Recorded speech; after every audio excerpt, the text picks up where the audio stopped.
Isto está a filmar? Esta merda? Isto é Álvaro de Campos, para vocês, seus filhos da puta. Álvaro de Campos. Vão ler, seus caralhos. Há aqui mais Álvaro de Campos. Olha, Álvaro de Campos. Toma, Álvaro de Campos. Seus cabrões. Ganha metafísica, pá. Metafísica. Tu destruíste o livro. Sabes que eu tenho muitos livros destruídos. É o que se deve fazer aos livros, Quem destruí-los. me dera que eu fosse pó, o pó da estrada, e que os pés dos pobres me estivessem pisando. Quem me dera que eu fosse o burro do moleiro e que ele me batesse e me estimasse. Esta frase é tremenda. Antes isso que ser o que atravessa a vida, olhando para trás de si e tendo pena. Posso? Li hoje quase 2 páginas do livro de um poeta místico e ri como quem tem chorado muito. Os poetas místicos são filósofos doentes. E os filósofos são homens doidos. Porque os poetas místicos dizem que as flores sentem, e dizem que as pedras têm alma, e que os rios têm êxtase ao luar. Mas as flores, se sentissem, não eram flores, eram gente. E se as pedras tivessem alma, eram coisas vivas, não eram pedras. E se os rios tivessem êxtase ao luar, os rios seriam homens doentes. E o David Bowie morreu há 10 anos. E quem mais? E há 3 Morreu dias agora. morreu o Bela Tarre. Filipe, achas que eu mantenha o meu boné maoísta ou tiro? Eu acho que deves manter. Ok. Sabes porquê? É porque a etiqueta diz que em casa não se usa chapéu. Ok. Que o chapéu deve ser retirado. Mas isto é um bunker. Sim, e depois, se pensarmos no Mangel, não é? Que está sempre de chapéu, embora tenha aspirações a ser um lord inglês, ele nunca tira o chapéu. Não. Ele vai à televisão e não tira o chapéu. Ele vai fazer uma conferência e não tira o chapéu. Então, se o Mangel, que é um reputado intelectual quase português, não tira o chapéu, o seu chapéu de aspirante a lord inglês, porquê é que eu vou tirar o meu chapéu maoísta comprado na Timo? Eu acho que sim, acho que deves Não manter. vou tirar a minha boina maoísta. E o Vitorino também anda de chapéu. O Vitorino, mas o Vitorino é um camarada alentejano. Não sei se ele é camarada.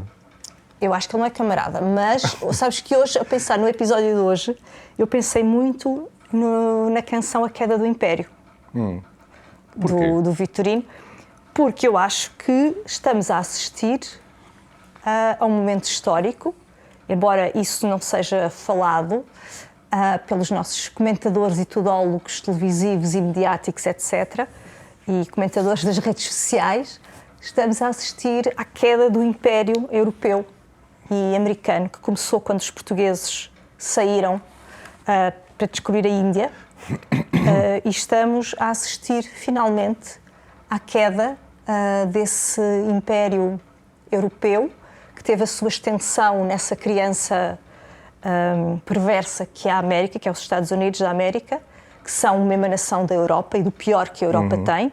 A Europa desde os romanos, que é um povo atroz, tenebroso, de guerreiros, Mas de porquê que romanos, dizes que a Europa de cruzados. está a acabar? É por causa Não dos é, acontecimentos não é a recentes? Europa que está a acabar, é o Império Ocidental no mundo. Sim. Neste porquê? momento, com a ascensão da China e da Índia, como o Império Asiático que está a surgir no horizonte, se é que já não se afirmou simplesmente, isso ainda não é dito. Sim, da Índia poucos falam. Poucos falam, mas olha para o crescimento da Índia nos últimos anos. É maior do que o da China e ninguém está a falar disso.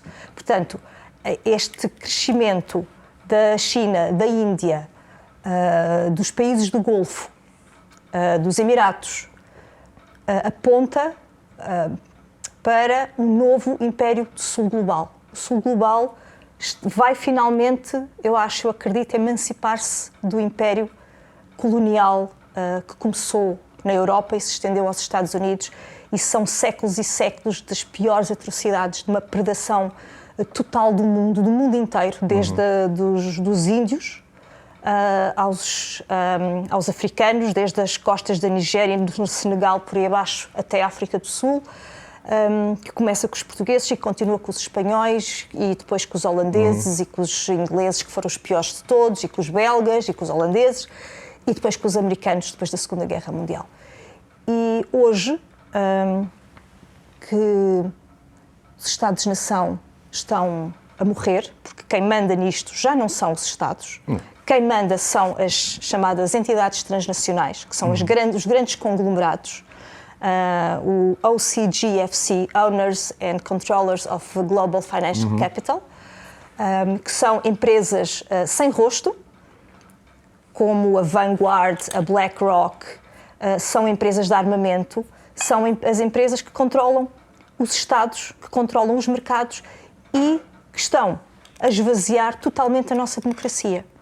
E acreditarmos hoje que ainda temos uma democracia e que lá para que vamos votar e que os países são autónomos e que nós somos autónomos e que nós temos direitos e temos liberdades, só porque de vez em quando vamos lá fazer uma cruz num papelucho. A soberania dos países. A soberania da União Europeia não existe. Isso não existe e acho que isso seria um ponto de partida interessante. Em vez de estarmos aqui a fazer de conta que a culpa é do Trump, não, o Trump não é o culpado disto. O Trump é só um sintoma. É um sintoma de um império ocidental totalmente em declínio e do declínio dos Estados-nação, que surgiram há 200 anos e que hoje são uma ideia antiga e romântica, porque os Estados-nação e a democracia é um barco que mete água por todos os lados, que precisa de ser repensado, porque hoje somos comandados pelos mercados, pelo grande capital. Mas olha, nem a propósito, eu tinha selecionado, não sabia que ias dizer estas coisas, mas tinha selecionado aqui um excerto do William Morris, que já falámos nos primeiros episódios. Sim. E tem tudo a ver com o que tu acabaste de dizer. Estamos em sintonia. É verdade. Epá. E, portanto, se me permites, vou ler. Em todo o caso, o que está a acontecer é o seguinte. O sistema atual, que precisa sempre de acirrar a rivalidade entre nações, está a empurrar-nos para uma luta desesperada pelos mercados, em condições de maior ou menor igualdade com as demais nações. Porque, volto a frisar, perdemos o comando que outrora exercíamos sobre eles. Desesperada não é uma palavra demasiado forte. Quer queiramos, quer não, deixar-nos-emos levar por este impulso para arrebatar mercados. E o que hoje é rapina, triunfante e infâmia, amanhã pode ser mera infâmia e derrota. Quero apenas mostrar-vos a que ponto chega a guerra comercial quando envolve nações estrangeiras e provar que até os mais lerdos podem ver o puro desperdício que ela acarreta. É assim que vivemos atualmente com as nações estrangeiras, dispostos, vê bem, a arruiná-las, se possível sem guerra e, se necessário, com ela. Já para não falar da vergonhosa exploração de tribos selvagens e de povos bárbaros, a quem impingimos sem apelo nem agravo as nossas mercadorias de má qualidade e a nossa hipocrisia à força de canhão. Isto foi escrito, minha cara, em 1884. Há 140 anos, 130, portanto, parece atual. Sim, muito atual. Isso podia ter sido escrito agora. Pronto.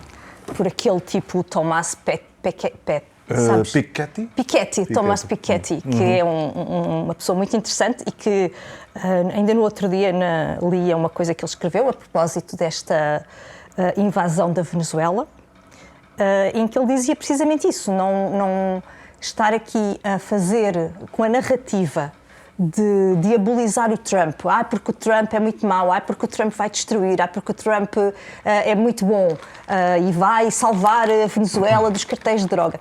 É simplesmente manter, é a mesma narrativa, uns contra e outros a favor, mas é a mesma narrativa que continua a achar que os Estados Unidos são uma potência que tem algum poder, quando os Estados Unidos, hoje em dia, não têm qualquer poder.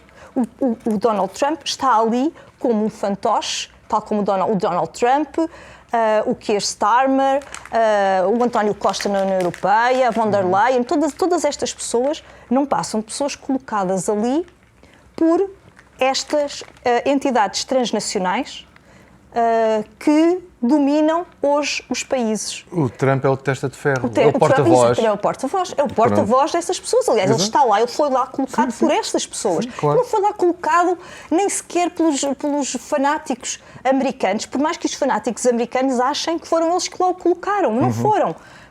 Tudo isto faz parte de uma estratégia, e lá porque eu sou judia, isto não tem nada de cabalístico, nem tem nada de horóscopo, basta ouvirmos um bocadinho as coisas e se calhar desligarmos a televisão e deixarmos de ouvir aqueles parolos que são colocados nas televisões e nos jornais e que têm todos atrás deles uma série de interesses, eles também não estão ali por acaso, nenhuma destas pessoas são escolhidas por acaso, todos eles são porta-vozes de determinados interesses.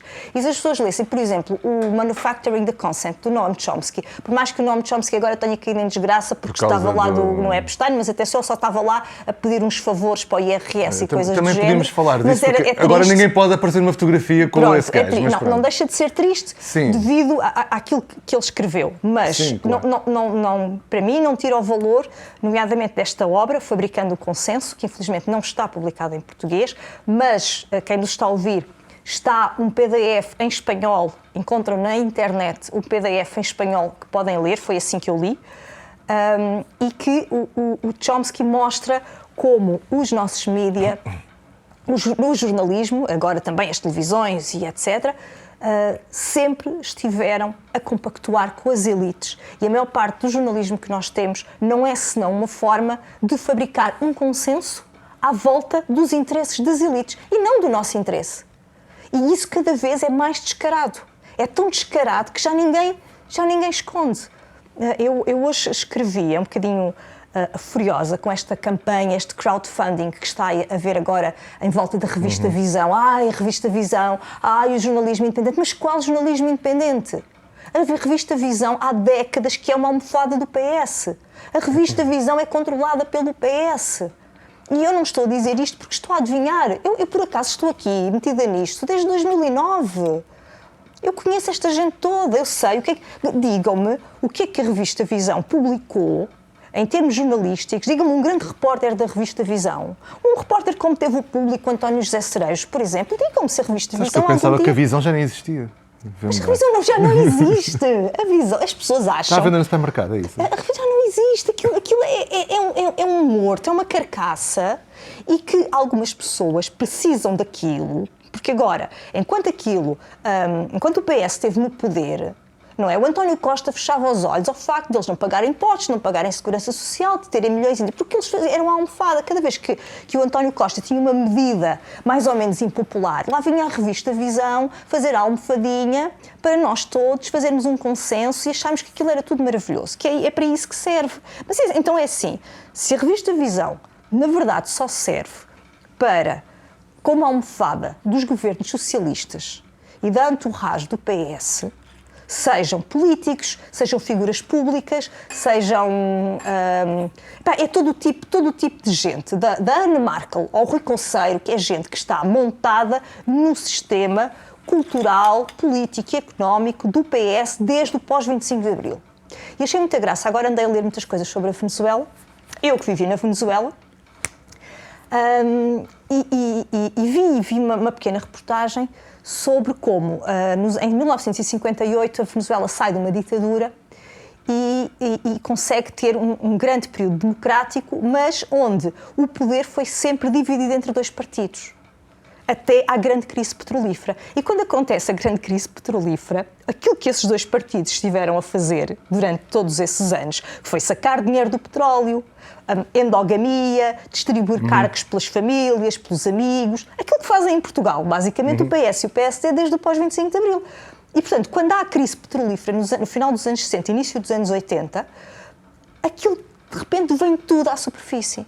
O que é muito engraçado porque foi precisamente aquilo que aconteceu quando nós tivemos a crise de 2008, 2013, não é? Que depois veio o Passos Coelho e etc. E a Troika. E a Troika e aquela situação toda do Sócrates, e em que de repente, nós é que éramos culpados porque tínhamos vivido acima das nossas possibilidades, mas o que aconteceu de facto foi que veio à tona o que é que de facto o PS e o PSD, a dividirem o poder neste país há 50 anos, e a dividirem o dinheiro e os tachos e os cargos mediáticos e os cargos culturais, etc., entre si, entre os seus familiares, os seus amigos, em que situação é que eles deixaram o país. E aquilo que temos hoje em Portugal, em termos políticos, culturais, educacionais, é uma consequência também das nossas escolhas políticas. Do facto de andarmos há 50 anos a achar que o país só pode ser governado ou pelo PS ou pelo PSD, e continuarmos a apoiar estas coisas. E agora, e não sei se tu tens essa ideia, mas eu que cresci no Alentejo, num ambiente extremamente de esquerda, numa vila muito comunista. Eu sempre fui ensinada a desconfiar dos Estados Unidos. Eu sempre fui ensinada a olhar com desconfiança de tudo o que vinha dos Estados Unidos. E até me lembro da minha professora de balé, que era uma belga, que vivia cá desde o pós-25 de Abril, e ela dizia, ela não deixava os filhos vestirem nada que dissesse Made in USA, nem nada feito nos Estados Unidos, era de tal maneira... E eu sempre aprendi a desconfiar das coisas que vinham dos Estados Unidos. Mas eu lembro-me de quando nós tínhamos homens como o Miguel Sousa Tavares e outros que vinham para a televisão, a grande democracia que é os Estados Unidos, home of the free, land of the braves. Mas desde quando é que os Estados Unidos foram outra coisa senão uma nação predatória, que assassinava, Eles aprenderam com os melhores. Racista, mas do mais racista. Aprenderam connosco. Exatamente, aprenderam connosco, Com os mas essa é a europeus. questão, claro. Eles são uma excrescência purulenta daquilo que foi o colonialismo europeu, sendo que eles depois levaram isso ao extremo. Porque depois, com aquele protestantismo todo, com aquele puritanismo todo, eles conseguiram criar uma sociedade ainda mais desigual, ainda mais racista do que nós. Sim, até porque aquele país está cheio de miséria total. De uma miséria. E as pessoas acham que aquilo é um país rico. Que acham que aquilo é um país rico porque viram muitos filmes, porque nós fomos totalmente colonizados pela cultura americana, nomeadamente pelo cinema americano, a partir do 25 de Abril. Volta isso... Salazar, estás perdoado. Volta Salazar, exatamente, que nem nos deixava beber Coca-Cola. Exatamente, porque antes do 25 de Abril... Ele é que tinha razão. Ele é que tinha razão, porque antes do 25 de Abril a malta via cinema francês e italiano, e música francesa e música italiana, pá. E a partir do 25 de Abril, que somos nós, não é? Já é tudo em inglês, pá. É tudo em inglês. É tudo em inglês, é explosões, é carros a voar. É o Stallone, pá. É o Stallone. Coitado, não tem culpa nenhuma, mas... Pá, são o gajo são acho aqueles que... filmes da treta das escolas, dos amigos das escolas, dos grupos de amigos. Mas diz-me uma coisa, que eu gostava de saber a tua opinião. O que é que tu achas, portanto, o presidente venezuelano foi extraído? Portanto, extraído. Pois é, essa nova língua, extraído. Nunca tínhamos ouvido esta, pois não. Foi extraído, e de facto, realmente, foi extraído. Foi extraído. Um ponto negro. Dizem que com de propósito, com um fato de treino da Nike, com o qual a Nike já ganhou milhões, porque, entretanto, o fato de treino já esgotou. Estás a brincar? Não estou. O que é que tu achas, após a extração do Maduro, o que é que tu achas da reação, por exemplo, do Rangel, que diz que não via nada de... que a ação é benigna. Sim, é benigna. É benigna. Será que ele consideraria benigno se ele próprio fosse extraído? Eu tenho pena que ele não seja extraído. Eu tenho pena que o Trump não venha extraí-lo. Pode acontecer, atenção. Olha que os Açores é uma coisa muito apetecível para os americanos. Se calhar ainda vão extrair aqui alguma coisa. Eles que extraem o Rangel e o Montenegro, e já agora levam uma série deles.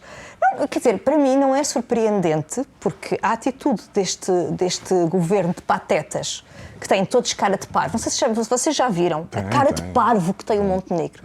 Ele tem uma cara estuporada, há nele um olhar pateta, dentro daqueles olhos há uma expressão profundamente pateta que é igual à do António José Seguro, diga-se de passagem. Coitado. E é Passos igual Coelho, ao do André como é que aquilo é? Aquela cara. E aquela cara, tem cara de parvos. A pergunta que eu tenho para estas pessoas é: tu confiarias a tua filha ou o teu dinheiro a estas pessoas? Imagina, tu conheces o Luís Montenegro. É pá, Luís, pá, guarda aí 1 milhão de euros meus que eu andei a poupar. Vais fazer isso? Não vais. O gajo tem mesmo cara de ladrão, de falso. De parvo, sim. Parvo, de falso. Não se confia naquela pessoa. Sim. Percebes? Passos Coelho, por amor de Deus. Percebes? Quer dizer, não, mas o Montenegro é mais aquele ar mesmo de... Quem é que confia naquilo? Sim, e não é só isso. Ele tem... Sabes, eu gostava de me lembrar, mas não consigo lembrar, mas eu sei que há muitas personagens da literatura que representam este tipo de homens, que são estes homens sem coluna vertebral, que estão sempre dispostos a vergar-se a um poder superior para conseguirem amealhar umas notazinhas debaixo do colchão. Sabes? Assim, sebentos, babosos. E estes homens, seja do PS, seja do PSD, não há diferença. A nossa esquerda não meta na cabeça que o PS é diferente do PSD, porque o PS de esquerda não tem nada há muito tempo. Nada. E Aliás, vi no outro dia uma fotografia do Soares, que era um falcão, quer gostemos, quer não, era um falcão, com uma galinha atrás, um emplastro, era o António José Seguro novinho, com uma camisolinha da Lacoste, atrás do Soares, sabe, já com aquele ar de quem deixa gosma, mas que deixa-me cá por atrás do poder, deixa-me cá aparecer aqui mas nas tens tantos televisões. exemplos iguaizinhos. Tantos. Mas é assim, a questão é que eu acho que antigamente nós percebíamos isso melhor. Percebes? Havia pessoas no espaço público, tu tinhas gajos como o Joaquim Letria. Tínhamos jornalistas a fazer perguntas a sério e duras como a Margarida Amarante, falámos no outro dia. Era eu. Esta A gente... Margarida Amarante era eu.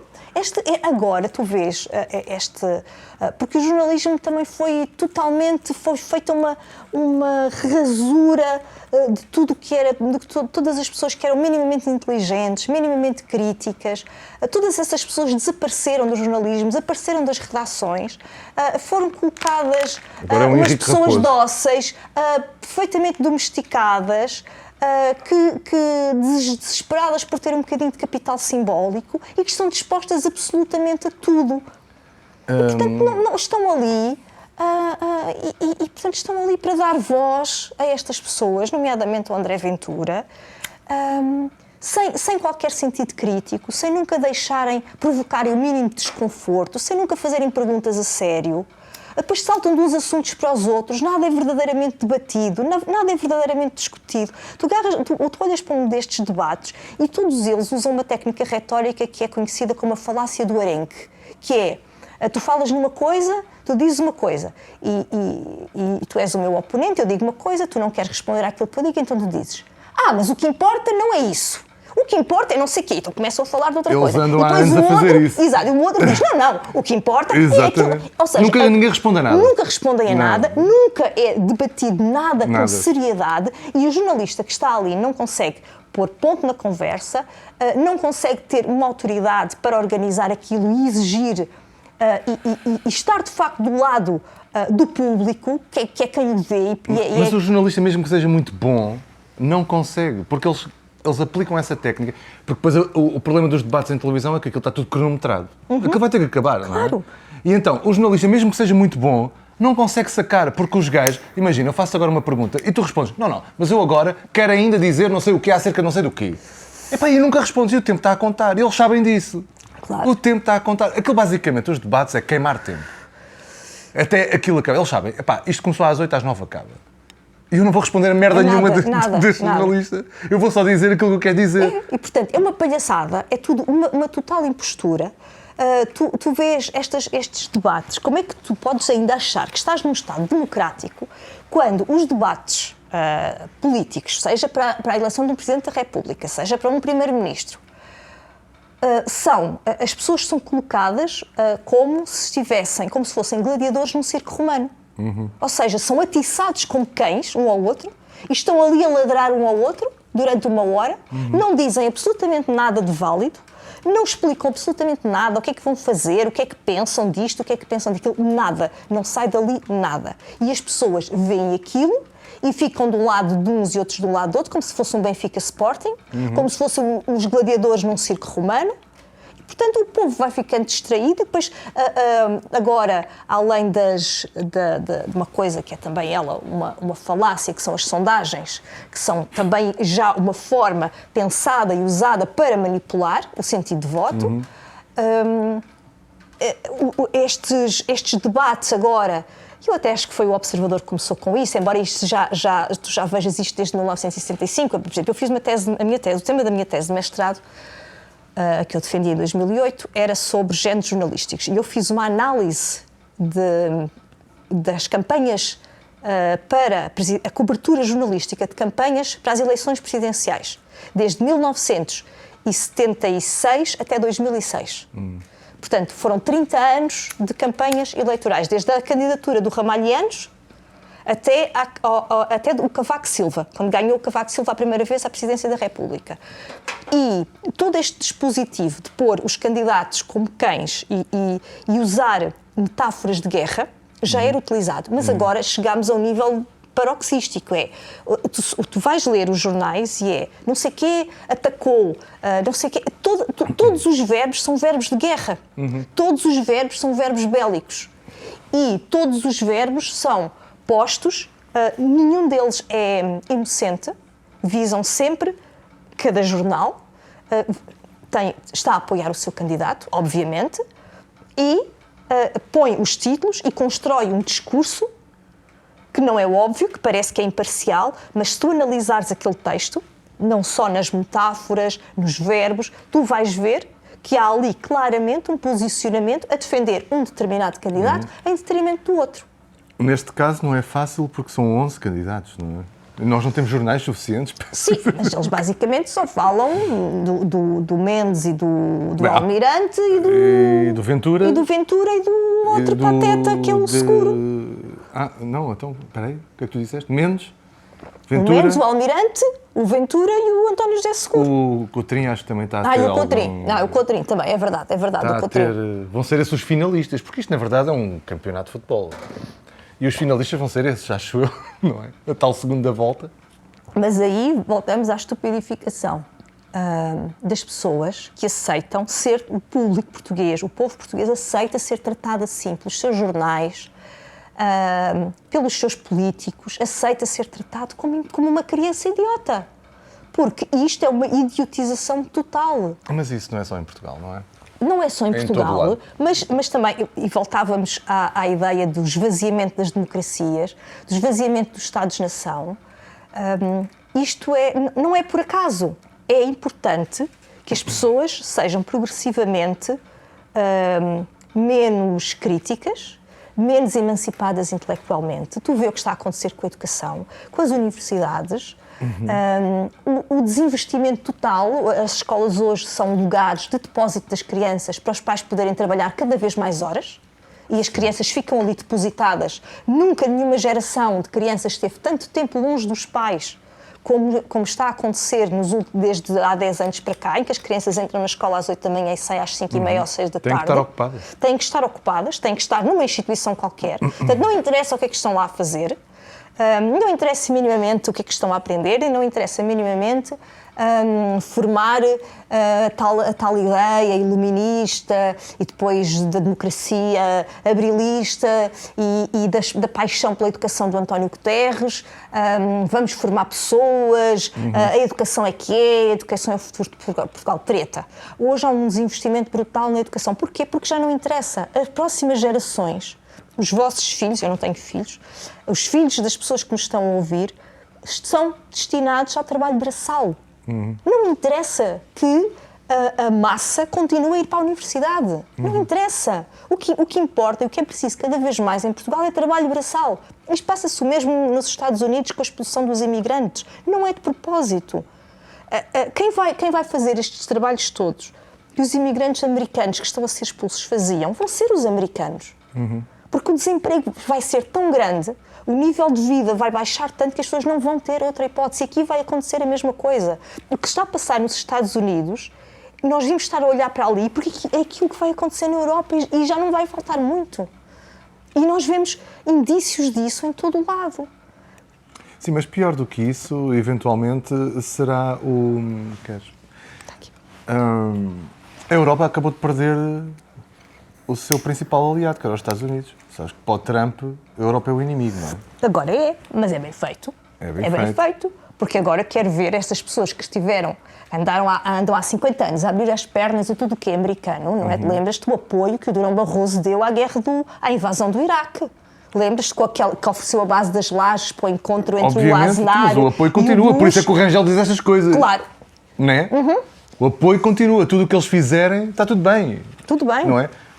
O governo português está contra a questão de Israel-Palestina? Está contra Israel? Não, está do lado de Israel. Está do lado de Israel. Portanto, está sempre do lado do americano, dos americanos. Portanto, quer dizer, só nada mudou. O americano já não tem poder. Não tem poder, não é bem assim. Não é bem assim. Quem tem poder neste momento são as instâncias internacionais. Tudo bem, ok. Mas são representadas... Tem um poder simbólico. E os Estados Unidos, a Rússia e a China. Isto são... Mas Portugal, se calhar, se fosse um bocadinho mais inteligente, a Europa começava a tentar criar alguns laços com a China. E agora esta ameaça em relação à Groenlândia, e que já teve uma boa... Não sei, vamos ver, que foi finalmente, acho que a União Europeia e o Mercosul finalmente fecharam um acordo, o que é bom, o que eu acho que é bom, porque o futuro é o Sul global, quer queiramos, quer não. Porque é lá que estão os recursos. É que a Europa, porque é que a Europa se lançou na aventura das descobertas? Porque a Europa não tem recursos. Exato. Aquilo era um projeto económico. É um projeto económico. Não é mais nada. Não é a aventura, como muito... E os portugueses fizeram só o mar. Não, fizeram o mar. Eles não foram passear. Sim. Os reis não davam dinheiro para eles irem passear para o mar. Era uma questão económica. Mas desde sempre, mesmo os vikings, quando vieram por aí abaixo, não tinham nada. A Europa tem um péssimo clima, não tem recursos naturais. E o mundo está-se a perceber disso. O mundo está-se a perceber disso. Mas que os europeus são odiados no mundo inteiro. Nós somos odiados no mundo inteiro. E bem, olha o que a Europa anda a fazer desde 1498. Sim. Quer dizer, andamos a destruir, fizemos genocídios, genocidámos os povos indígenas americanos, escravizámos países inteiros, destruímos, e depois as pessoas dizem: nós não temos que pedir desculpa pelo que os nossos avós e que os nossos bisavós fizeram. Isso é a conversa da direita. É a conversa da direita e a conversa de muita gente de esquerda também, que eu bem os ouço. Sim.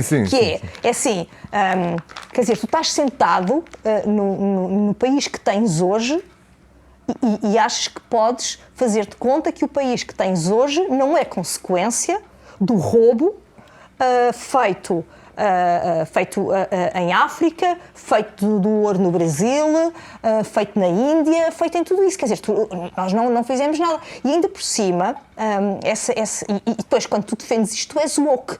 És woke quando, quer dizer, a nossa geração tem aquilo que eu acho que é a possibilidade de pedir desculpa, que eu gostava muito de ainda estar viva no momento de pedir desculpa aos povos africanos, porque acho que aquilo que a Europa fez e continua a fazer, aliás, tu vê o que se passa no Congo, tu vê o que se passa no Sudão, tu vê o que se está a passar na Nigéria, na Somália, quer dizer, continua a ser o poder europeu e americano. O que se passa no Congo, com o roubo do cobalto, a forma como se continua a armar grupos e a manter guerras civis para a Apple continuar a ir ali extrair cobalto. Mas depois as pessoas, são todas contra, mas tens todas um iPhone. Exatamente. E no ano daqui a um ano têm que ter o iPhone 16 e 17. Como se os seus iPhones e os seus não sei quês e iPhones e iPods e iPads e o caralho que os foda,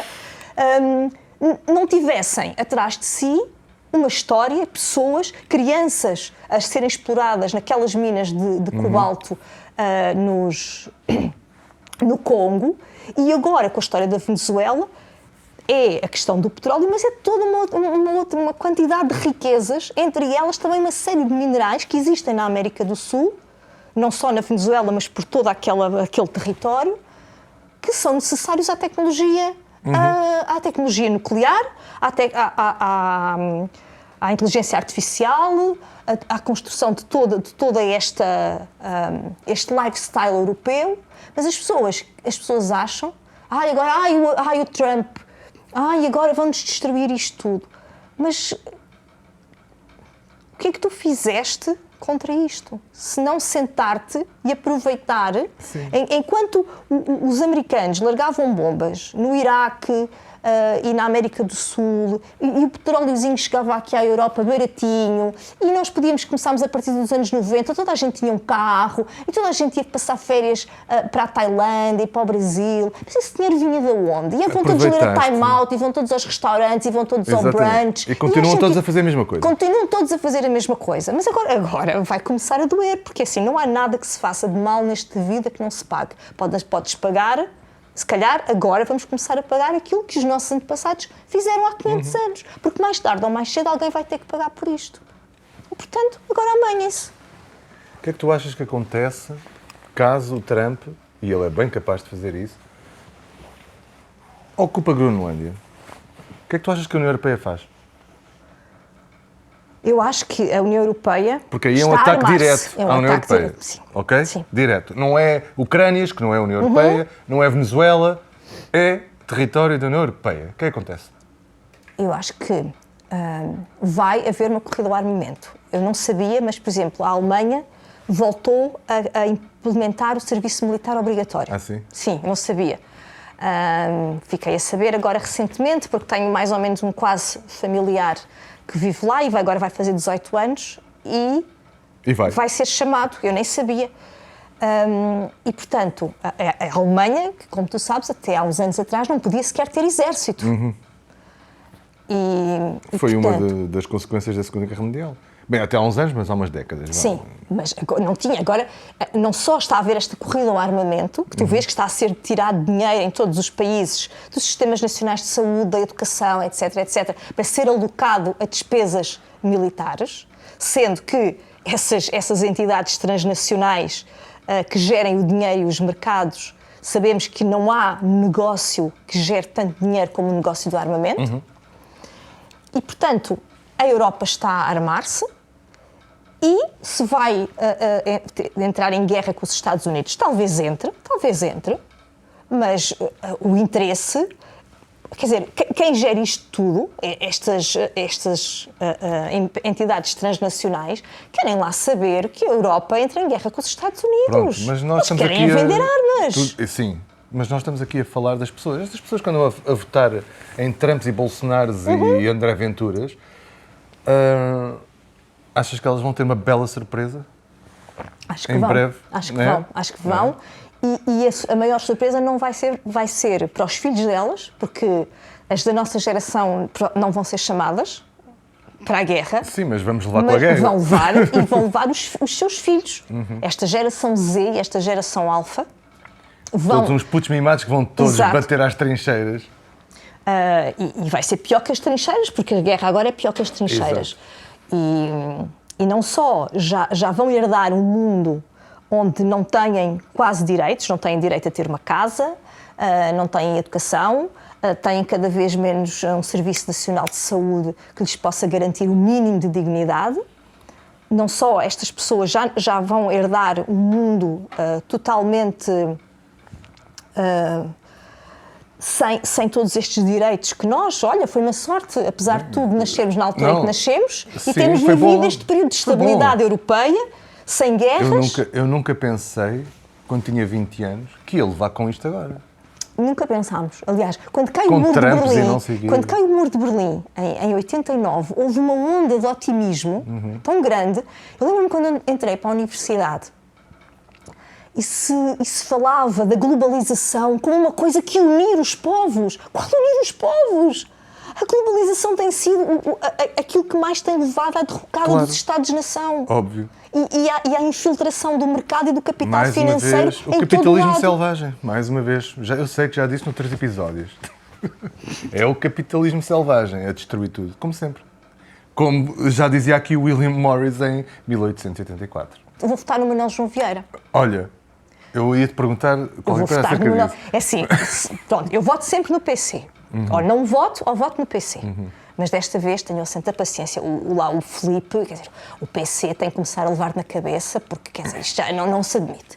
O PCP tem, de certeza, lá nos seus quadros, pessoas, mulheres, que pudesse ter apresentado com uma candidatura mais forte e, portanto, se o PCP não quer crescer, também não cresça, nós não temos que andar a ser mães e pais desta gente. Já chega.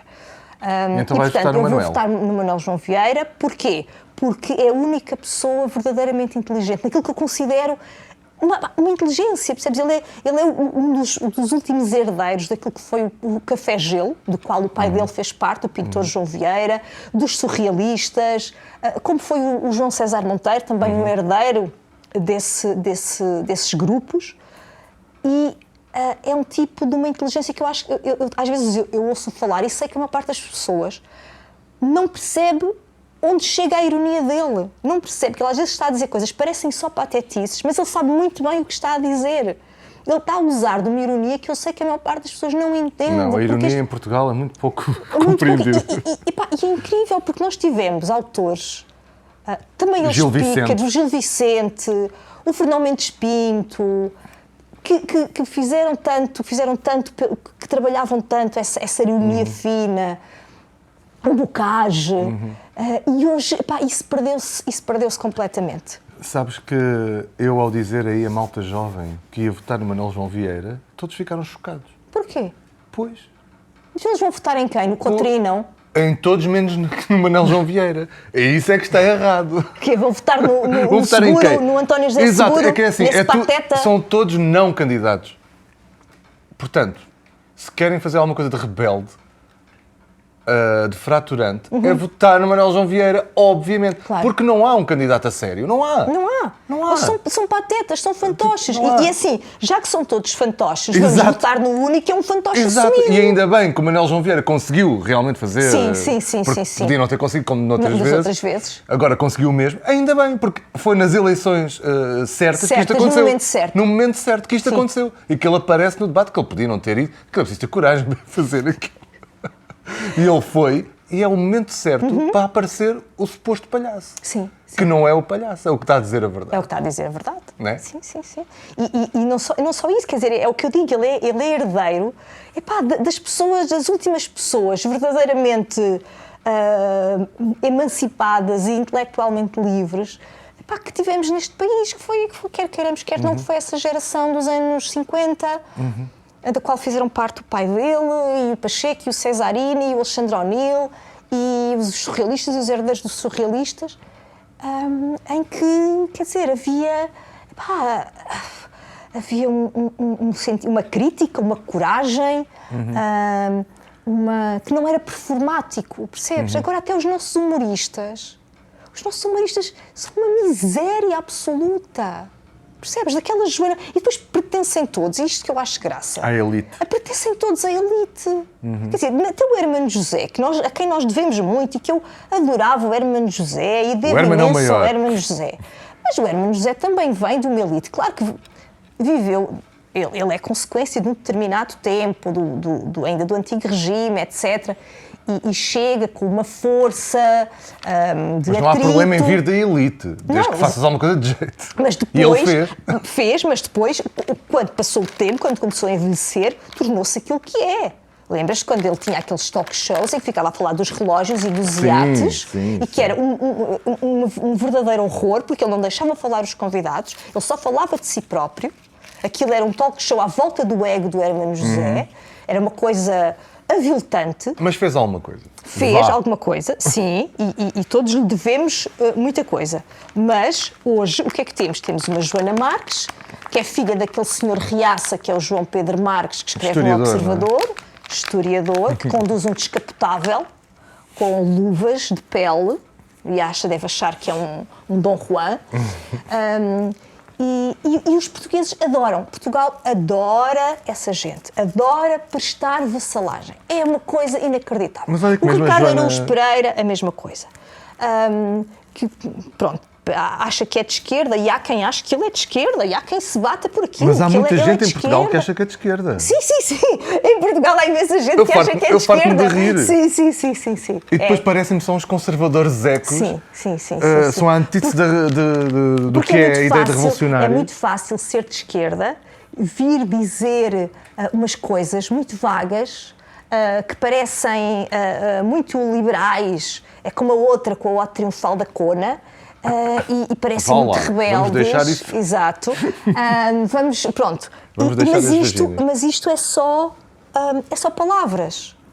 Porque, na verdade, estas pessoas gostam muito da humanidade, mas odeiam pessoas. Elas não se chegam ao pé de ninguém, elas desprezam profundamente pessoas como nós. Elas desprezam profundamente os pobres. Os tal trabalhadores. Como, infelizmente, os pobres desprezam-se a si próprios. Tu vê agora, um miúdo, eu comecei a ver, e ele até tinha graça, mas depois eu comecei a olhar criticamente para aquilo e estou a ver o mesmo movimento, que é o Vasco Pereira Coutinho. Será Coutinho? Pereira Coutinho? Pereira Coutinho. Não é Pereira Coutinho, é Vasco que Se for para Coutinho, daquela pronto, família... é aquele miúdo que faz aquelas coisas agora no programa da Joana Marques, lá está. eu não vejo esse que é, programa, não sei. ele faz de uma tiazoca de Cascais e fala assim, e fala sobre as criadas e, portanto, faz uma sátira, é assim, ele supostamente faz uma sátira à classe aristocrata e alta portuguesa dos ricos e que falam assim e que têm as suas criadas e que tratam os filhos por você e etc. Que é de onde ele vem, tal como a Joana Marques. Ele faz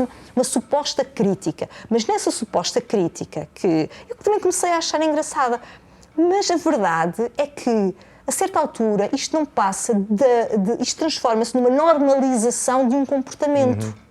Percebes? E Portugal, os portugueses adoram reverenciar, adoram achar que estão a gozar com os betos, quando na verdade os betos estão a aproveitar para normalizarem o seu comportamento e para encherem os bolsos à custa deste deslumbramento das pessoas que gostam de ter. Ele está a gozar com as tias, mas não está a gozar assim tanto. Ele está mais a gozar contigo. O Herman foi o que começou a gozar com as tias. Acho que é o primeiro a gozar com as tias. Sim, a gozar, mas na verdade ele faz parte daquele mundo. Percebes? É o mundo dele. E eu acho que esse gozar com os betos e com os ricos, não sei até que ponto é que esse gozar é verdadeiramente emancipatório ou é só uma forma de normalizar a nossa relação com as elites e de as aceitarmos e de lhes acharmos gracinha e não percebermos verdadeiramente que eles nos estão a comer os olhos. Exato, para não dizer outra coisa. Para não dizer outra coisa, exatamente. Sabes que eu sou como o nosso primeiro-ministro que trata os escritores por tu, como por exemplo o Luís Montenegro diz Sofia disse e depois afinal aquilo era do Saramago. Acho que já falámos disso aqui. Não, então o gajo... Ele disse Sofia, porque ela é uma pessoa da literatura, então trata a Sofia de Melbreiner por Sofia. Sim. Claro. Porque ele é do meio literário, não sabias? Não sabia. Ele tem uma editora independente, anarquista. Mas não sei se te lembras, há coisa de um ano, ainda não era este governo do Montenegro, era o governo anterior, no Dia Mundial do Livro, eles fizeram um vídeo com vários ministros a dizerem qual era o livro da sua vida. Eu até partilhei isso no Facebook. Deve ser sempre muito divertido. Então era os livros que aquela gente escolhia. Vários ministros a dizer, o livro da minha vida é O Príncipezinho. Como é que é possível uma pessoa ser ministra de um país, seja de que color for, a dizer que o livro da vida dela é O Príncipezinho? Ficava-lhes melhor dizer o meu livro preferido é a Constituição da República Portuguesa. Ficava melhor. Muitos deles, calhar, nunca leram. Pronto. Mas era melhor. Sim, era melhor. Agora é O Príncipezinho.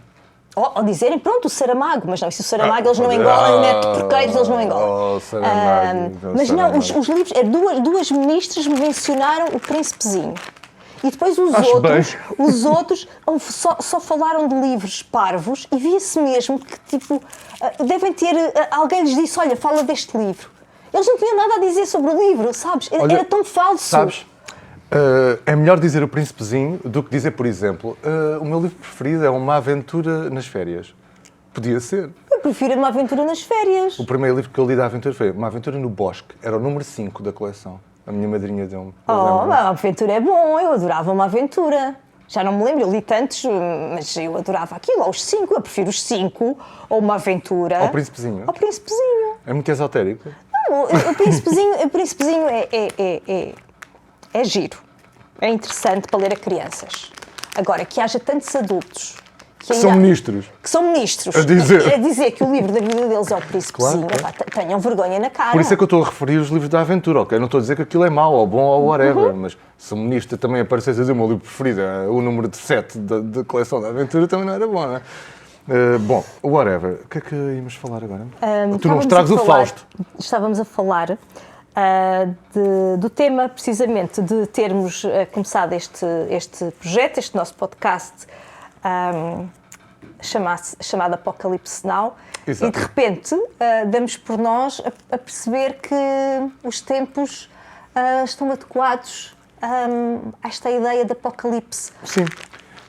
Eu acho que isto está tudo para acabar, ok? Não venham com aquela coisa que, e tal, és um pessimista, porque, por amor de Deus, não conseguem ver o que é que está a acontecer. E no dia em que gravamos isto, aconteceu esta coisa no Irão, portanto, eu ainda não sei muito sobre isso, tu sabes mais, eu só vi uns títulos de gente, 500 gajos mortos e não sei o quê. Portanto, isto está a correr muito mal. Ainda bem que há agora umas eleições presidenciais, porque de certeza que vamos escolher o melhor candidato. Tenho a certeza que ganha, sei lá, um Marcos Mendes ou, sei lá, um Ventura. Quem é que vai ganhar? Tu achas que vai ganhar quem? Epá, sinceramente, eu estou a tentar não pensar nisso. Mas tu achas que ganha quem? O Ventura está sempre à frente das sondagens. Sim, eu achava que o Almirante ia ter mais folgo. Também e não eu. sei até que ponto é que depois, no dia da votação, não vai haver muita gente a votar no Almirante, porque as pessoas adoram militares e ele tem aquela aura de militar e eu vou pôr ordem nisto tudo, que é uma maneira diferente do Ventura, Bem, um bocadinho pelo menos menos este é Almirante. palhaça. Pelo menos é Almirante. O Hitler era cabo. Foda-se. Pronto, mas... Pelo menos é oficial isto. Portanto, mas qualquer pessoa, no momento certo da história, pode se tornar um ditador. Bem, em Portugal o Presidente da República não pode ser um ditador porque não é possível. Não tem poderes para isso, não é? Sim, nós temos tido, eu acho que desde o Ramalhianos e do Soares, temos tido uma coleção de patetas imparável. Tirando o Ramalhianos e o Soares, para mim, é uma coleção... E pá, não me venham com o Jorge Sampaio. Não me venham com os choninhas do Jorge Sampaio. Quem é que foi mais? E o Marcelo Rebelo de Sousa. Marcelo Cavaco. Cavaco, essa estrela. Eu gosto muito do Cavaco, sabes? Quando ele está calado, olha, adoro. Ou a dormir, E ninguém, como eu vi tantas vezes. ninguém o cala, que ele continua a falar. Ainda agora, agora houve a polémica do Sá Carneiro, viste isso? Porque o Chega, o Ventura, adora o Sá Carneiro. Claro, o Sá Carneiro O Coutrinho é o Dom adora- Sebastião da direita. Estão sempre à Isto espera é que ele incrível, reapareça isto é num incrível. dia de nevoeiro. Mas estes gajos sabem alguma coisa sobre o Sá Carneiro? O Sá Carneiro nem sequer iria querer ter uma conversa com o Ventura. Pois não. Pois não, nem sequer olhava para eles. Nem sequer olhava para ele. Quer dizer, eu acho lindo. Aliás, o Salazar não falaria com o Ventura. O Salazar acharia que o gajo era um puto claro de que bairro não. qualquer estúpido Sim, que não um sabe falar. suburbano, Sim, suburbano, quer dizer, claro. Eles adoram tanto o Salazar e o Salazar não gosta deles. Tu uma vez escreveste isto sobre o Pacheco. O Luís Pacheco não foi no Observador. Vocês gostam do Luís Pacheco. Mas o Luís Pacheco. Gostas do Luís Pacheco, mas o Luís Pacheco não gosta de ti. Isto serve perfeitamente para o Ventura e o Salazar. Porque o Salazar não ia gostar do Ventura. Não, nem do Ventura, nem destes gaiatos da Reconquista, nem dos Mários Machados. Nada. Não ia gostar nada É tão deles. irónico, não é? Tão engraçado. E achas que o que é que o Salazar ia achar da Rita Matias? Estás a brincar comigo? Pá, isto é uma A anedota. Rita Matias parece uma cabeleireira da Brandoa. Sabes? Uma esteticista, que ela está lá a fazer unhas. Qual é o desenho que és hoje, querida? Exato. Uma flor cor de laranja no dedo, no outro dedo Exato. uma flor vermelha, sei lá. Portanto, Também podia ser não, tatuadora. e é assim que ela vai acabar. A Rita Matias daqui a uns anos vai estar a fazer unhas no centro não comercial concordo. ali da Amadora, na Babilónia. Vai. Não concordo, porque entretanto a senhora já se está a encher, vai ter sempre a subvenção não sei do quê, vai conseguir sempre uns tachos, porque é o que se consegue quando trabalhas na Assembleia. Olha, a Joana Amaral Dias também esteve na Assembleia da República e olha, Achas que completamente está pelas ruas da chalada amargura? da cabeça. Mas está chalada, isso é ok, está maluca, tudo bem, mas quer E dizer... é mais inteligente que a Rita Matias. Pois é. Portanto, E nos seus tempos áureos mais gira. é muito mais bonita. Sim, comparavelmente. Pronto. Bom, E às vezes ainda diz coisas muito acertadas. Ainda no outro dia ó, ouvi Joana. falar do Durão Barroso e a dizer, olhem para o Durão Barroso desde tu que... queres matar desde, o Fausto. Tu és uma reacionária. desde que... Deixa o Fausto aqui. Não, eu adoro o Fausto. Sim, eu amo Sim, mas o queres Fausto, destruir, paixão. olha. E está em excelente Eu estado. até sei canções do Fausto que tu não sabes. Não, eu não tinha... Com uma roupa velha. Não, mas tu pensavas que essa música estava no Por Este Rio Acima e eu disse, não está no Por Este Rio Acima. Aliás, calhar até está neste. Mas agora... não tem aqui. Bom, whatever. De qualquer maneira, eu pus, já que estamos a falar do Fausto, eu pus este disco aqui porque tem uma ilustração, não sei o que se consegues. Consegues? Eu olhei hoje para esta ilustração e achei que este senhor com uma metralhadora... Isto é proa? É capaz de Eu não ser. sei estes termos. É proa. É proa. Onde podia estar o Leonardo DiCaprio e a Kate Winslet, mas não, está aqui esta pessoa É uma caravela. numa caravela. Podia ser o Donald Trump a chegar à Venezuela. Pronto. E então decidi pôr aqui esta capa. Ou então pior, a nossa família real que fugiu para o Brasil, aquele nosso rei, que nós já temos estas, não é? Quer dizer, quando o Napoleão invade Portugal, o rei português foge, que é uma coisa linda na história, do país. Já a andar. O rei que foge. E depois, não sei se sabes, vai o rei e vai a corte toda para o Brasil. E aqueles meses todos no barco, eles apanham uma camada de piolhos. E eles usavam aquelas perucas, que era moda. Só tem o que merecem. E então apanharam uma tal camada de piolhos que tiveram que rapar o cabelo.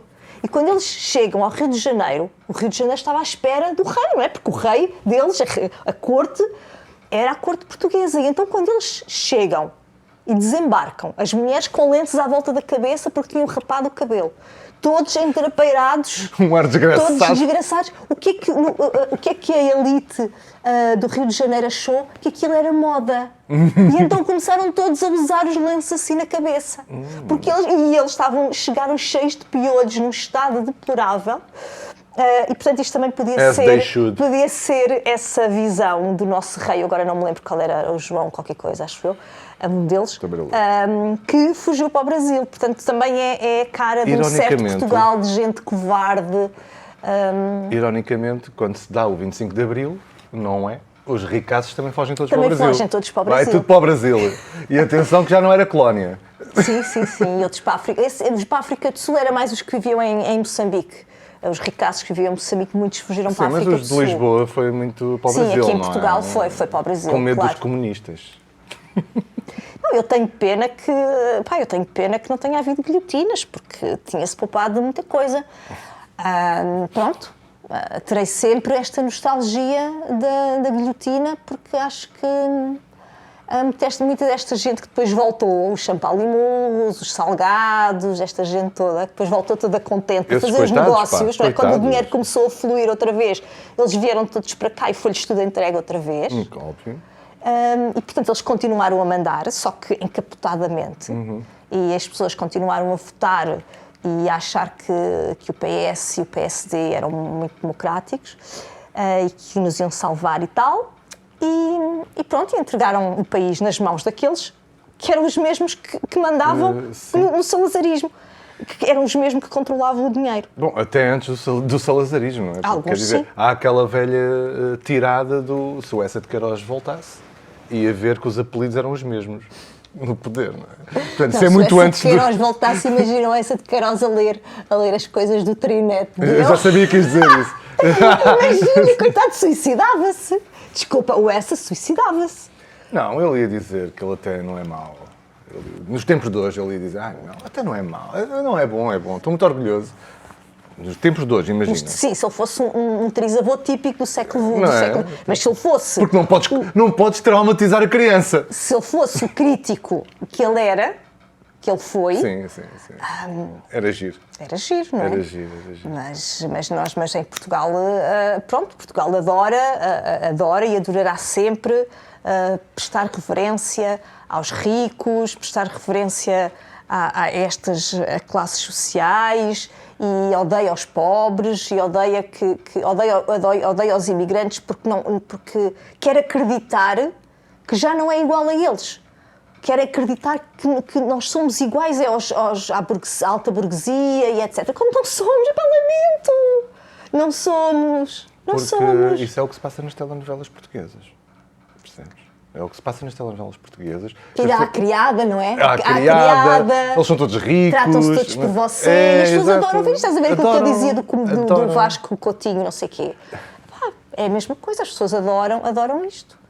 Adoram isto e é o sonho delas, é o sonho de qualquer pessoa, é ter uma criada que possa humilhar e que possa tratar mal. A senhora como lá de faziam casa. em Angola e em Moçambique, quando chegavam lá, percebes, miseráveis cá em Portugal a disputarem bolotas com os porcos e depois chegavam à África, eram tratadas por donas e davam palmatoadas nos negros. Bom, eu não quero ir por aí, porque agora já me estava a apetecer dizer uma coisa. Diz! Não quero. Diz lá! Não, porque há aquela coisa da malta que depois voltou, os retornados. Sim. E que muitos vêm com aquele saudosismo da África e não sei o quê. Sim. Os tinhas. Claro que eles têm saudades, porque lá tinham criados que não pagavam quase nada e vêm para cá. e não são ninguém. Não são ninguém, sim. Por isso é que eles têm muitas saudades. Tratavam-nos por pessoas que os criados davam-nos por senhoras. Exatamente. Os gajos podiam violar as pretas todas e tal, e era uma vida de luxo. E depois, de repente, de um dia para o outro, perdem tudo. Ok, eu compreendo, é lixado. Vêm para cá e são só pessoas normais, que são deixadas ali no aeroporto. Mas o que é que as pessoas esperavam? Lá está, voltamos à mesma história. O que é que as pessoas esperavam de termos passado séculos a colonizar e a roubar estes países, que depois ficávamos lá eternamente? E ficávamos lá eternamente a roubar. É normal que esperassem isso porque era aquela realidade daquelas pessoas. Que conheciam. Não é? Quer dizer, não sei. Mas há pessoas, e eu conheço pessoas que perderam imenso, e eu percebo isso. Perderam tudo, até a mais ínfima fotografia de família. Sim. Deixaram lá tudo. Tudo. É lixado, é a vida deles. E pessoas que chegaram aqui com 40, 50 anos, tinham feito a vida delas toda lá. E depois chegam aqui e não têm nada. Mas há pessoas, e eu felizmente conheci algumas, que conseguem olhar para isso e perceber que foram apanhados nos ventos da história e que, se calhar, por mais que tenham sido elas as sacrificadas, ainda bem que isso aconteceu. Pois, bom... Que são poucos, eu sei. Dessas não conheci ainda. São poucos que conseguem fazer isso. Mas eu, felizmente, conheci 2 ou 3 pessoas que conseguem ter esse olhar sobre a história e, neste sentido, olha, aproveitando esta conversa, aconselhar um livro que fala de tudo isto muito corajosamente e que foi... Isabela Figueiredo. Não é Isabela Figueiredo. Não é mau aquele livro? Não li. O Caderno das Memórias Coloniais. Acredito que seja bom. É melhor que o Retorno, da Dulce. O Retorno é fraquíssimo. Sejamos claros, é um livro fraquíssimo. Se leres os dois, claramente vês que o da Isabela é melhor. E então eu aconselhava também a ler O País Fantasma, do Vasco Luís Corrado, que é o meu ex-namorado, e que é um livro sobre a descolonização, sobre a entrada das fações em Angola, e sobre a ponta aérea, e sobre tudo isso. E sobre a guerra colonial. E que é um livro de uma crueza e de uma crueldade do que foi a colonização portuguesa, do que foi aquela realidade, que eu acho que pouca gente teve coragem de escrever até agora. E tenho muita pena que toda a gente acha que o livro, o grande livro sobre a descolonização é o Retorno, que é um livro pequenino, fácil, sobre... um rapaz num hotel em Portugal. Percebes? O Retorno... Bem, eu já li esses 2 livros há uns anos, ok? O Retorno e o Caderno de Memórias, não sei o quê. Mas o da Isabela Figueiredo. Sim. É muito mais cru do que o da Dulce. O da Dulce não está mal escrito, atenção. Não, eu também li, mas eu entrevistei a Dulce na altura. Pronto, aquilo depois perde-se um bocado. Só acho que é um bom livro. Agora, deu-se uma dimensão ao livro que não corresponde ao valor da sua importância, nem literária, nem como documento histórico, nem coisa nenhuma. Aliás, deu-se uma importância a esse livro que apagou esse da Isabela, que é muito melhor. E o do Vasco, que é muito melhor. Então, eu próprio não li. Pronto. Então, mas o da Dulce, está na tinta da China, isso muda tudo. Exatamente, a questão é estar na tinta da China. Pronto, está na tinta da China, o da Isabela está no caminho e o do Vasco está na Dom Quixote. Nós não vamos continuar esta conversa, mas agora é muito rápido. Sabes que resulta esta merda, e eu tive agora um exemplo há pouco tempo, por causa destas listas dos melhores livros do ano, certo? Eu este ano recusei-me a fazer. Finalmente tenho dinheiro suficiente para dizer não quero participar nisso. Não contem mais comigo. Mas ouve, para as pessoas saberem porque é que há livros, como por exemplo o Retorno, que provavelmente está muito longe de ser o melhor livro sobre o assunto, e agora não, nos últimos 10 ou 15 anos o livro foi publicado. 12, acho eu. 12, 11, 12. Eu estava no DN há pouco tempo. É o livro sobre aquilo, não é? E isto tem tudo a ver só com marketing e publicidade. E eu tive agora... com o poder de determinadas editoras e com os esquemas de determinadas editoras e alguns jornais, nomeadamente a Tinta da China e o Público. Exatamente. E irrita-me estas listas dos melhores livros, não sei o quê, de qualquer jornal, não interessa, e resulta o público vê... O público não, o jornal. Os leitores. Os leitores veem ali os 10 melhores livros deste ano e ficam mesmo... isto é mesmo interessante e quero comprar. Isto resulta. Achas que resulta? Resulta. As pessoas vão comprar aqueles livros. Eu tenho ideia que não. Joana, isto resulta. Pronto, ok. Olha, houve... Tu lembras de quais foram os 10 melhores livros do ano passado? Não, eu não me lembro, mas eu não leio essas coisas. Ok. Mas eu não me lembro, eu ando a escrever os 10 melhores livros do ano, desde 2015 ou 2016. Não me consigo lembrar de nenhum. Tá bem. E este ano, mas naquela eu só altura... queria, o único livro que eu teria posto nessa lista, que eu não quis fazer, era precisamente este, de que depois quero falar, do Simplicíssimos.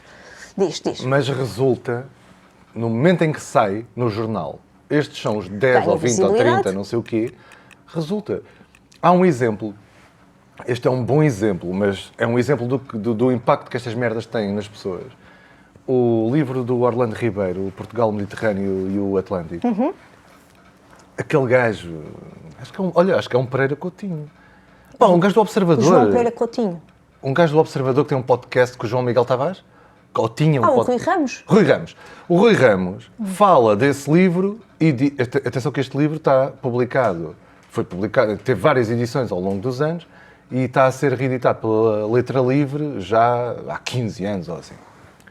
E o gajo, há 2 ou 3 anos, refere este livro no podcast do Observador e diz: este é o livro que define Portugal. Este é o livro mais importante da história de Portugal, uma merda assim. Bem, o livro sempre vendeu bem, mas tu não estás bem a ver o que aconteceu nos 3 meses seguintes. Rui Ramos vai ficar contente. Foi a loucura. Foi a loucura. Vendeu ao pontapé aquilo. Até eu. Mas isso é bom.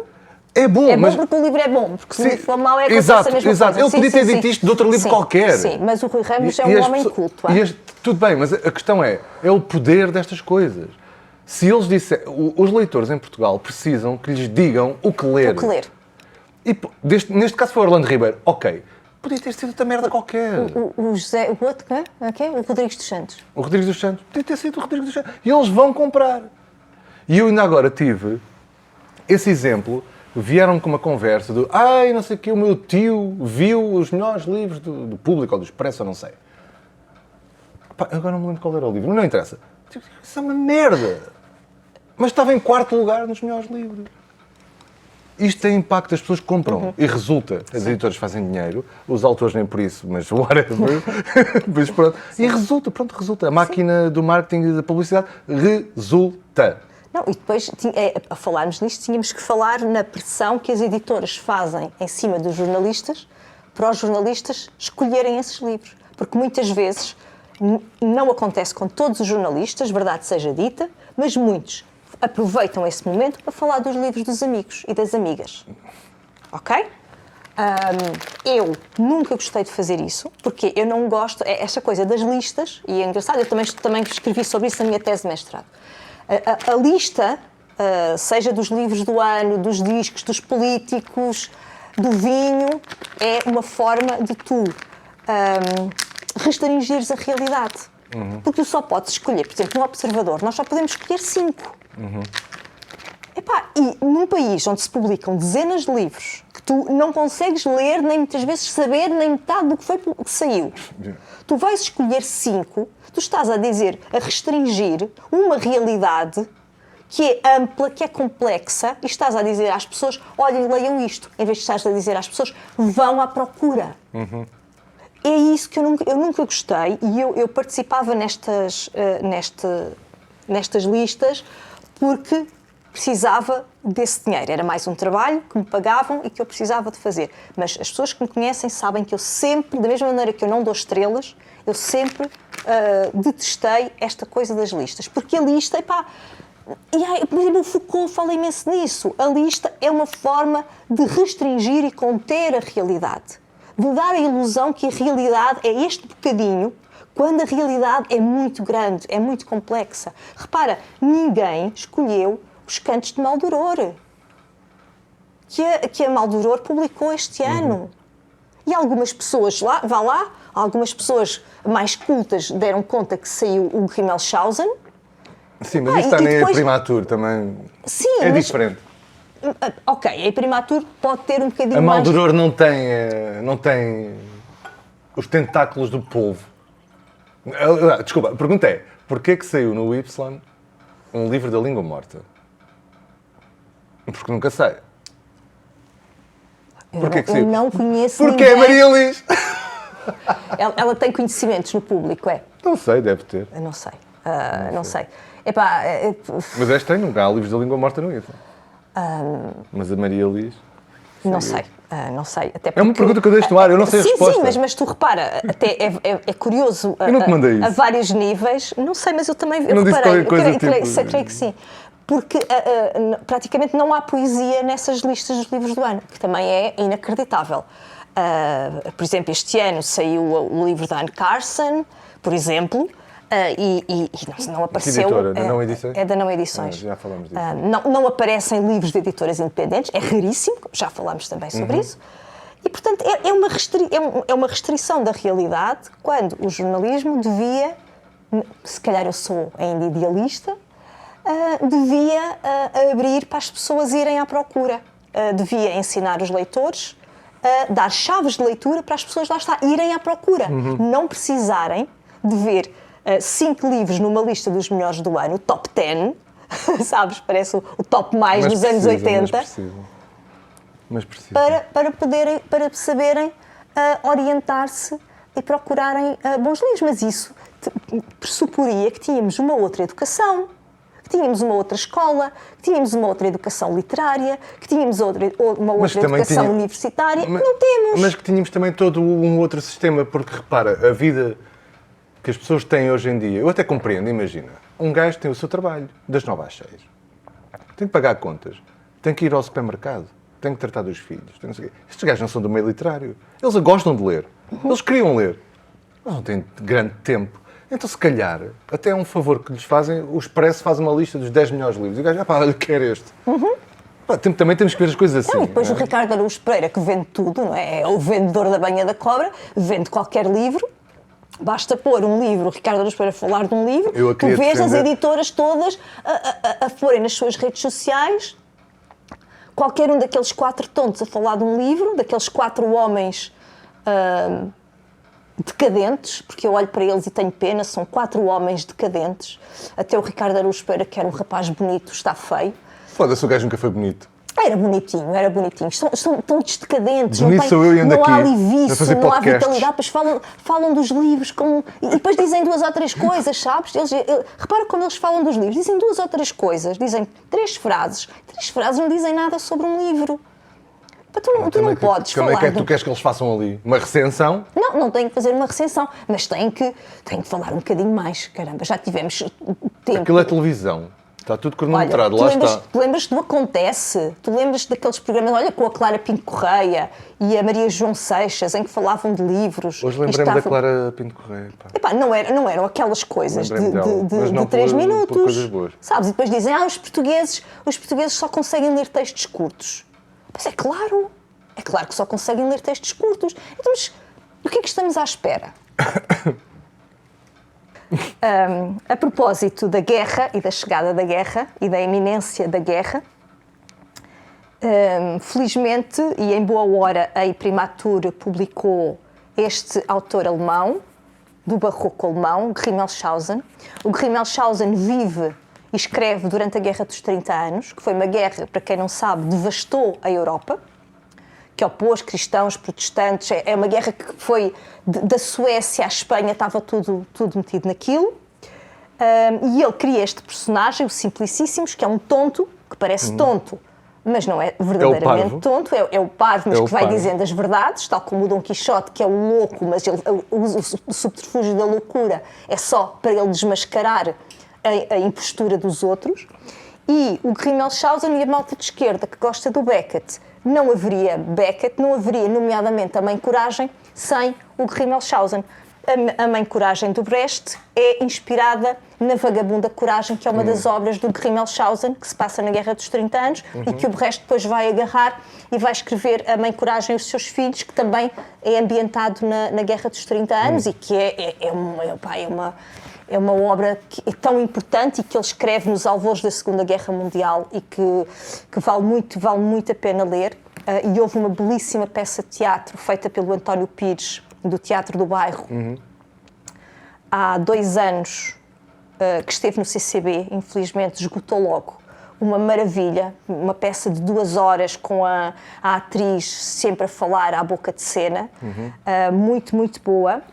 Portanto, a minha recomendação, porque também é um romance pícaro, é um romance irónico e deu origem também a um outro livro que eu queria trazer e não trouxe porque é também muito grande, que é o Valente Soldado Schweik, do Jaroslav Hasek, que é assim também um calhamaço que foi publicado na tinta da China, embora já durante muitos anos circulasse uma versão em Portugal que não era a obra completa e não era traduzido do checo.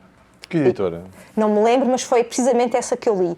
Epá, o Soldado Schweik, quem não leu, é uma delícia. É tão, tão, tão divertido.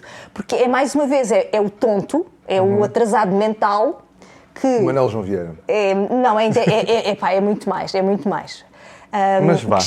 Que está na guerra e toda a gente pensa que ele é tonto. E ele vai revelando tudo aquilo. Eu li esse livro quando fui à República Checa, ele veio e é uma maravilha. Portanto, se querem humor inteligente, em vez de andarem à procura das Joanas Marques e dos nossos humoristas, epá, leiam o Rimmelshausen, o Soldado Schweik, que são as minhas sugestões de hoje. A propósito da guerra, preparem-se, porque vêm aí dias mais duros, como diria a Ingmar Bergman. Joana, és tão viajada. Foste à República Checa. Em 1999. Tinha acabado... Eu tinha acabado de nascer. Houve, a sério. Tu não imaginas o que era aquela cidade, não tem nada a ver com aquilo que é hoje. Hoje é uma tristeza. Qual cidade? Praga. É que não disseste? Praga. A República Checa. Sim, foi Praga, claro, Praga. Praga, que era a cidade do Jaroslav Hasek. Até fui ao Kalischa, que era o café que ainda existe, frequentado pelo Jaroslav Hasek. Aposto que não ficaste num Airbnb. Não fiquei. Em 99? Em 99, não, fiquei na casa de uma família checa, que alugavam quartos, e eu, quando viajava, fazia interrails, porque era pobre, e depois ficava em casas de família. É coisas ricas, mas não. Era a maneira Sim, que eu tinha de viajar, era de e fiquei numa casa de uma família checa, e depois no ano seguinte fui à Polónia, e também fiquei em Cracóvia na casa de uma família polaca, e foi muito, muito bom.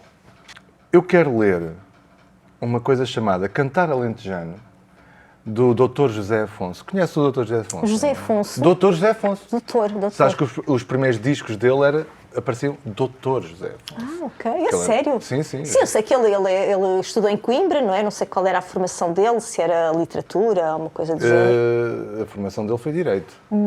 Não é como tinha que ser, não é? Tinha que ser. E ele era o Dr. José Afonso. E os primeiros discos dele aparecem... Está lá escrito Dr. José Afonso. Aliás, o facto de ele ser doutor e de ser da família que era, poupou-lhe algumas chatices. Alguns dissabores. Alguns dissabores ao longo da vida. Pronto. Ele nunca foi preso porque era o Dr. José Afonso. Ele foi avisado muitas vezes, mas nunca o lixaram realmente porque era o doutor. E era professor, e não sei o quê. E acho que o mandaram para Moçambique, e não sei o quê. Pronto. Já o pai dele tinha... Bem, whatever, não me lembro. Bom, não interessa. Eu quero ler o Cantar Alentejano, porque isto tem tudo a ver, isto é um grande exercício que eu estou a fazer, que é sobre a Catarina Eufémia, a morte, o assassínio brutal da Catarina Eufémia pelo braço armado da puta da PIDE. Para quem não sabe a história, eu digo já, a Catarina Eufémia foi assassinada pela GNR, que era o braço armado da PIDE no resto do país, porque a PIDE, as pessoas pensam que a PIDE estava no país todo, não estava nada, estava nas principais cidades, Lisboa, Porto, Coimbra, e o resto era a GNR que fazia o trabalhinho. Fazia o trabalho, claro. Uns ignorantes que não sabiam ler, e pronto. E a Catarina Fora Eufémia... todos os outros colaboracionistas que não eram da GNR, mas estavam ali para bater a boca. Exato, pronto. Essa malta toda e tal. Neste caso foi a GNR. Portanto, a Catarina Eufémia estava numa espécie... Manifestação. Não vamos chamar manifestação, sim. porque... Sim, mas eles tinham vindo para a rua...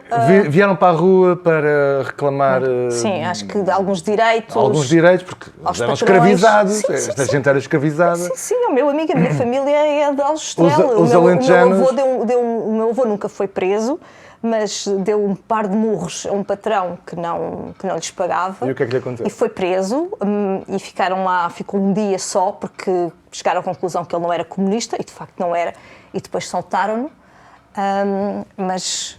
Portanto, essa realidade conheço bem. Porque os alentejanos foram os escravos deste país. Sim. Ponto final. Os bastardos do sol. Os servos da gleba. Pronto. Ai, tantas referências, meu Deus. Bom, E eu quero ler isto porque, tendo em conta o que está a acontecer neste mundo de merda todo, e tendo em conta que parece que até no Alentejo já toda a gente se esqueceu. Sim. E votam todos no Chega. E votam não chega. Portanto, está tudo muito esquecido, não é? Convém lembrar. Convém lembrar. De onde é que vens. Sim, sim. Convém lembrar, filhos da puta. O Zeca Afonso, como era um utópico, coitado, ele, ainda bem que ele já morreu, porque para estar a ver esta merda não valeria a pena. Eu vou ler o que ele escreveu sobre a Catarina Eufémia. Infelizmente, não podemos ouvir a música. Porque senão deitam-nos o episódio abaixo. Mas, seus capitalistas, podem ir ao vosso Spotify ouvir. Está lá. Não é? Se quiserem ser pessoas a sério, podem sempre comprar o disco de vinil ou o CD. Não é? Está à venda na Livraria da Lapa? Não, não está, mas está à venda em todo lado. Comprem. Eu não sejam estúpidos. Pá, tu farta esta merda. O Hugo vai censurar tudo que a gente está para aqui não, dizer. Não vai. A gente não deixa. Não? Vou dizer agora. Hein? Chamava-se Catarina, o Alentejo a viu nascer. Serranas viram-na em vida, Baleizão a viu morrer. Ceifeiras na manhã fria, flores na campa lhe vão pôr. Ficou vermelha a campina do sangue que então brotou. Acalma o furor, Campina, que o teu pranto não findou. Quem viu morrer Catarina, não perdoa a quem matou. Aquela pomba tão branca, todos a querem para si. Ao Alentejo queimado, ninguém se lembra de ti. Aquela andorinha negra, bate as asas para voar. Ao Alentejo esquecido, ainda um dia hás de cantar. Novamente? Estás a brincar comigo? Eu não vou ler esta merda outra vez. Leste bem. É 30 segundos. Vale. Olha, ele diz que eu li bem. Ele leu bem. Leste bem? Sim. Então para Mas que mais? Ele quer ter uma outra versão para poder escolher, é isso? O nome é o Kubrick, mas é quase. Olha, se fosse o Kubrick fazias 14 vezes. Posso?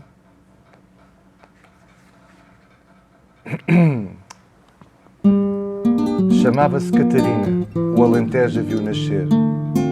Serranas viram-na em vida, Baleizão a viu morrer. Ceifeiras na manhã fria, flores na campa lhe vão pôr. Chamava-se Catarina, Ficou vermelha a o Alentejo a viu campina, nascer.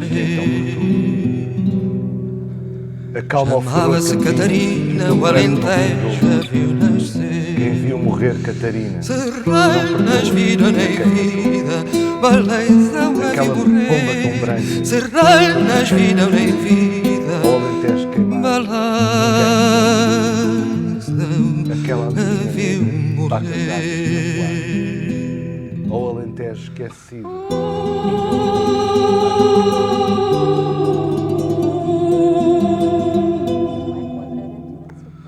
Baleizão a viu morrer.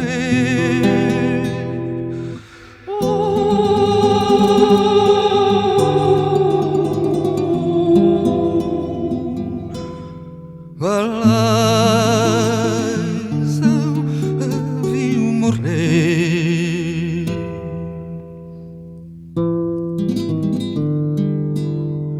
Ceifeiras na manhã fria, flores na campa lhe vão pôr.